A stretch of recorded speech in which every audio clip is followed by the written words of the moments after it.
அன்பார்ந்த முருக பக்தர்கள் வணக்கம். நான் ஜெயமிஸ்கே கோபி. இந்த குரல் பதிவு எது சம்மந்தமானதுன்னா, இன்று ஞாயிற்றுக்கிழமை காலையில் ஐபிசி பக்தி சேனலில் நேர்காணல் இருந்துச்சு. முதல்ல நேற்று நடக்காத மாதிரி ஒரு சூழ்நிலை.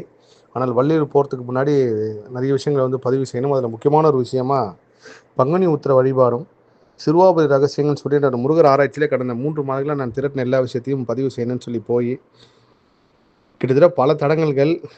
நானே நிறைய தடவை பேனிக் ஆகிட்டேன்.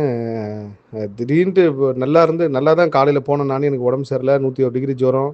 அந்த ஜுரத்தோடு நம்ம பேசுகிறோம். எனக்கு அப்போ ஜுரம்னு தெரியாது. வந்ததுக்கப்புறம் தான் ஏன் அப்படி ஆச்சுன்னு சொல்லி பார்த்தா ஃபீவரு. அந்த அந்த ரகசியங்கள் சொல்கிறப்போ அவ்வளோ தடைகள். என்னாலையும் பேச முடியல. சில டைமில் கார்டு ஃபார்மேட் ஆகிடுச்சு. திரும்ப முதலேருந்து எடுத்து அப்படி முருகப்பெருமான் அவ்வளோ சோதனைகளுக்கு அப்புறம் அனுமதித்த சில முக்கியமான விஷயங்களை நான் பதிவு பண்ணியிருக்கேன். கண்டிப்பாக அந்த நேர்காணல் வரப்போ அது நிறைய பேருக்கு பெரிய நம்பிக்கையையும் பெரிய வளத்தையும் முருகப்பெருமான் அருளையும் தரும். வள்ளியூர் பயணம் என்ன இருந்தாலும் கண்டிப்பாக இந்த வள்ளியூர் பயணம் தடைபடாது. நிச்சயமாக முருக பக்தர்களை சந்திப்பேன். செவ்வாய்க்கிழமை காலையில் 8 மணிலேருந்து 11 மணி வரைக்கும் வள்ளியூர் முருகப்பெருமான் கோவிலில் முருக பக்தர்களை சந்திக்கிறேன். மீண்டும் என்னோட தாழ்மையான வேண்டுகோள். ஏன்னா சமீபமாக நான் திருவண்ணாமலை போனதாக இருக்கட்டும், இதுக்கு முன்னாடி பெங்களூர் போனதாக இருக்கட்டும், நிறைய பேர் ரொம்ப தூரத்துலேருந்து வராங்க. அது எனக்கு ரொம்ப கஷ்டமாக இருக்குது. அவ்வளோ ரிஸ்க் எடுத்து வராதிங்க. கண்டிப்பாக நீங்கள் இருக்கிற இடத்துக்கே முருகப்பெருமான் வர வைப்பார், நம்புங்க.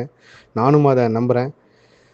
வள்ளியூர் பயணம் முடிஞ்சதுக்கப்புறம் இந்த மாதமே திருச்சி வயலூர் பயணமும் இருக்கும். அரணார் தேடிய பயணம் அது சம்மந்தமாக நிறைய விஷயங்கள் பதிவு பண்ணியிருக்கேன்.